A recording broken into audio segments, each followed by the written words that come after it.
বৃক্ষ তোমার নাম কি ফলে পরিচয়। এই দেশের স্বাধীনতা মুক্তিযুদ্ধ আওয়ামী লীগের নেতৃত্বে জাতির পিতা বঙ্গবন্ধুর ডাকে সকলে মুক্তিযুদ্ধে অংশগ্রহণ করেছে। সেই দল কখনো জামাতকে নিয়ে যে দল গঠন করতে হবে এমন আকাল পড়ে নাই, জামাত যে আলোচনাগুলো হয়ে আসছিল, জামাতের রাজনীতি আসলো কোথা থেকে, ধর্মভিত্তিক রাজনীতি আসলো কোথা থেকে, আমি বলার পর তো রনি ভাই বলবে হাতে বেশি সময়ও নেই, সময় তো একটু দিতেই হবে আপনাকে। আপনাকে কথা বলতে দেবেন না, আপনি শুনবেন তা তো হয় না। জাতির পিতাকে 3.5 বছর মুক্তিযুদ্ধের পর স্বাধীন বাংলাদেশে 3.5 বছরের মাথায় হত্যা করলেন। সেই দিন কি ব্যক্তি মুজিবের হত্যা হয়েছে? স্বাধীনতার 4 মূলনীতিকে ধ্বংস করেছেন, হত্যা করেছেন।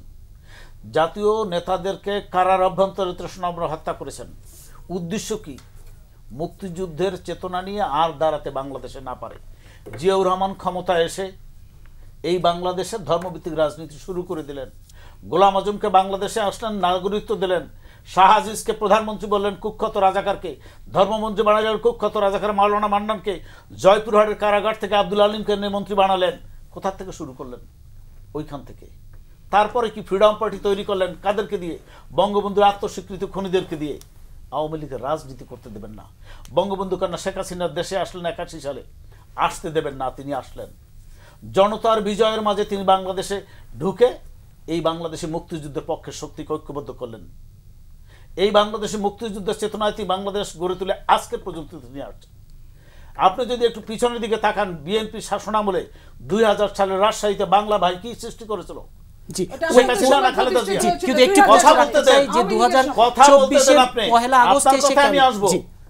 বাংলা ভাই 2000 সালে বাগমারায় রাজশাহীতে মানুষ হত্যা করে গাছে ঝুলিয়ে রেখেছিল, গাছে ঝুলিয়ে রেখেছিল।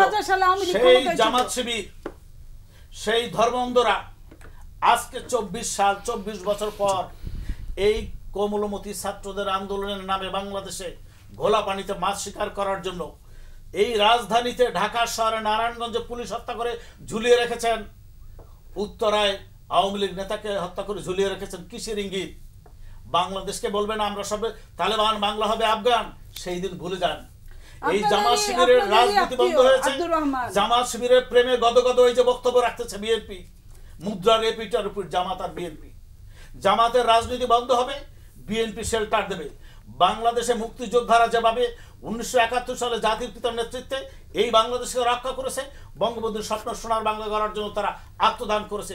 30 লাখ শহীদ লিখে গেছে রক্ত দিয়ে। অসাম্প্রদায়িক বাংলাদেশ হবেন। যতই জিয়াউর রহমান বেগম জিয়ারা এই ধর্মান্ধদের নিয়ে ব্যবসা করুক, রাজনীতি করুক, বাংলাদেশ কোনদিন মুক্তিযুদ্ধের চেতনা থেকে বেরোয় যাবে না। এই চেতনাকে রক্ষা করার জন্য যেমনিভাবে 71 লড়াই হয়েছে, প্রয়োজন হলে আর একটা যুদ্ধ করবে, লড়াই করবে এই দেশ মাতৃকার মুক্তিযুদ্ধ চেতনা বাস্তবায়নের জন্য। এই আজকে যারা আন্দোলন করতেছে ছাত্র ভাই বোনরা বলছে এই ধ্বংসাত্মক কার্যক্রমে আমরা জড়িত না, ওরাই রুখে দাঁড়াবে। এই ষড়যন্ত্রকারীদের ষড়যন্ত্র, এই জামাত শিবির বলেন, বিএনপি বলেন, অপশক্তিদের ইচ্ছা বঙ্গবন্ধু কন্যা শেখ হাসিনার অর্জন, আওয়ামী লীগ ক্ষমতায়, মুক্তিযুদ্ধ চেতনার বাংলাদেশ, এটাকে ধ্বংস করে নূতন বাংলাদেশ তারা চাবে। সাম্প্রদায়িকের বাংলাদেশ, জঙ্গিদের বাংলাদেশ, অগ্নি সন্ত্রাসের বাংলাদেশ, সেটি বাংলাদেশ। হাতে একেবারে সময়